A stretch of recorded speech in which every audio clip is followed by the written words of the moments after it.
Avec la figure de Jean-Baptiste, l'évangile de Marc fait un choix qui n'est pas sans conséquence pour le rapport que nous pourrions entretenir avec Jésus.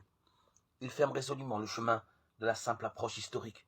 En effet, à partir du moment où la venue de Jean-Baptiste est attestatrice pour l'événement que Jésus est lui-même, alors la venue de Jésus devient nécessairement le point d'irruption historique de l'événement que les chrétiens célèbrent en Jésus. Mais comment associer un événement historique et l'événement atemporel qui donne son contenu à la foi?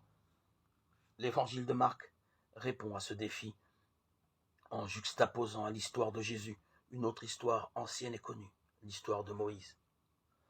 Or, en ces jours-là, Jésus vient de Nazareth en Galilée, Marc 1,9. Tout se passe comme si le texte nous informait que Jésus est bien venu un jour. En fait, nous sommes devant une réplique parfaite de la formule avec laquelle le livre de l'Exode raconte la première sortie de Moïse. Or, en ces jours-là, Moïse, qui avait grandi, sortit vers ses frères et vit ce qu'était leur corvée. Exode 2,11. De toute évidence, ce n'est pas le fait que Jésus soit venu qui est ici essentiel.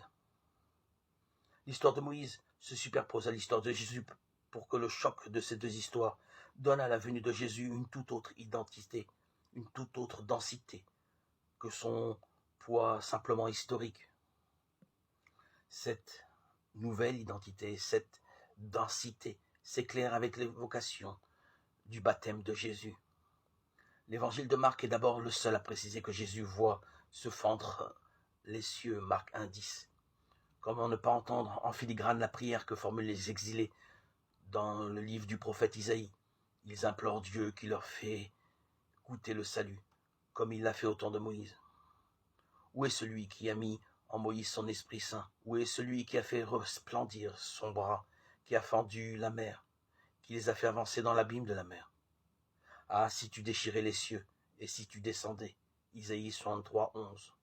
Si les cieux se déchirent avec Jésus, c'est que l'agir salutaire de Dieu raconté par l'histoire de Moïse est aussi en jeu dans l'histoire de Jésus.